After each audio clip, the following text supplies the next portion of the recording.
دین میں خاص طور پر جو جانور حلال ہے اور اس کو حلال کرنے کا طریقہ کیا ہے، قرآن اور حدیث میں اللہ تبارک و تعالیٰ نے وہ طریقہ بتا دیا۔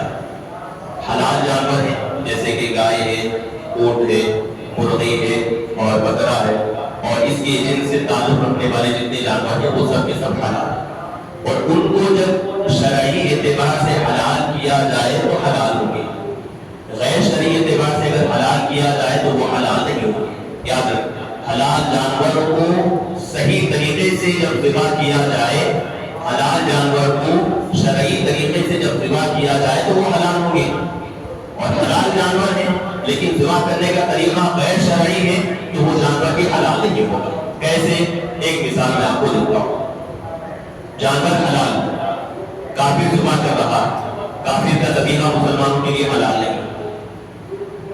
جانور ذبح کر رہے، حلال جانور ہے، کاٹنے والا بھی مسلمان، مندروں کے سامنے جا کر کاٹ رہا ہے، وہ بھی حرام۔ اور ایک طریقہ میں آپ کو بتاتا ہوں، حلال جانور ہے، کاٹنے والا بھی ہے مسلمان، لیکن غیر شرعی طور پر ذبح کیا تو وہ بھی جو ہے ناجائز اور حرام ہو جائے گا۔ یہ بات ذہن میں رکھیں۔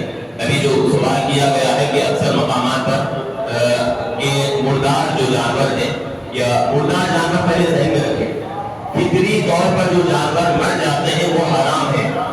فطری طور پر جو جانور مر جاتے ہیں، چاہے مرغی ہے، ابھی بیماریاں جو مرغی کے اندر جو سننے میں آ رہی ہیں، فطری موت مر گئی ہے وہ حرام ہے، اس کو ہم استعمال نہیں کر سکتے۔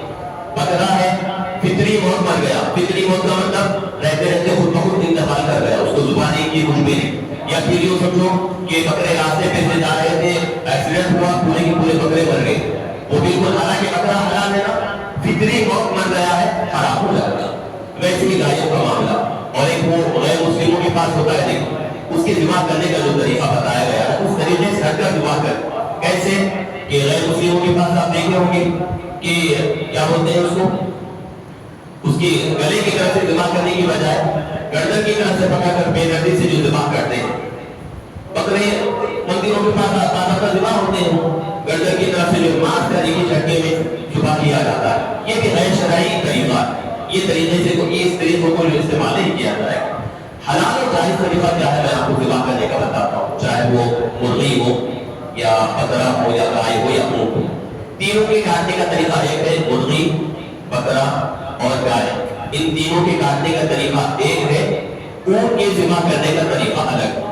کیا ہے ان تینوں کا؟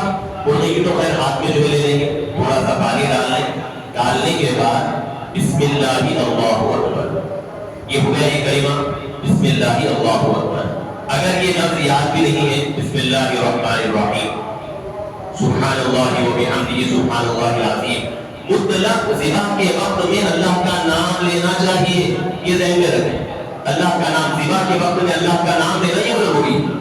اب ذبح کے وقت میں اللہ کا نام نہیں لیں گے یا پھر جو ہے اس میں کچھ تبدیلیاں کریں گے، کسی اور کا نام لیں گے، نبی کا نام بھی لے کر اگر ذبح کریں گے تو وہ بھی جائز نہیں ہے۔ ذبح کے وقت میں خاص طور پر اللہ کا نام لیا جائے گا، بس نہ ولی کا نام لیں گے نہ نبی کا نام لیں گے۔ ویسے مسلمان جو ذبح کرتے ہیں تو ان میں سے کسی کا نام لیتے ہی نہیں۔ بسم اللہ اللہ اکبر ہر ایک مسلمان کو یہ یاد رہتا ہے، بسم اللہ اللہ اکبر۔ تو میں بتانے کے لیے یہ نہیں کہ ذہن میں بات بتانے کے لیے ہو رہا ہوں، ذبح کے وقت میں اللہ کے علاوہ کسی اور کا نام ہرگز ہرگز نہیں لیا جائے گا۔ ایک تو یہ بسم اللہ پڑھیں گے۔ دوسری چیز، بکرے کے اندر جو ہے 3 رگیں ہوتی ہیں، 3 رگیں ہوتی ہیں بکرے کے اندر۔ ویسے تو 4 بتائی گئی ہیں، 4 میں سے ایک کو چھوڑ کر کم سے کم 3 رگ یہ بکرے کے اندر جو ہے کرنا ضروری ہے۔ اور کٹنے کے بعد ایک مسئلہ ذہن میں رکھیں، جب بکرا ذبح کرتی ہے یا گائے ذبح کرتی ہے یا مرغی ذبح کرتی ہے، یہ ذبح کرنے کے بعد اتنی دیر تک انتظار کریں کہ اس کے جسم میں جو پہلے والا جو خون ہے وہ خون پورا نکل کر چلا جائے۔ پہلے والا خون مسلمانوں کے لیے حرام ہے، حرام ہے، حرام ہے۔ ادھر ذبح کر دیے، ادھر جو ہے وہ چھلنا شروع کر دیے، وہ حرام خون جسم کے اندر ویسے باقی ہے، گوشت میں نہیں گیا تو گوشت بھی حرام ہو جائے گا، خون بھی حرام ہو جائے گا۔ یہ ذہن میں رکھیں، ذبح کرنے کے بعد اتنی دیر انتظار کرنا ضروری ہے کہ اس کے اندر جو فاسد جو حرام جو خون ہے وہ بہتا ہوا نکل کر چلا جائے۔ جب وہ نکل جائے گا پھر وہ گوشت حلال ہوگا، اس کو آپ جو بالکل جیسے چاہے اس کو استعمال کر سکیں گے۔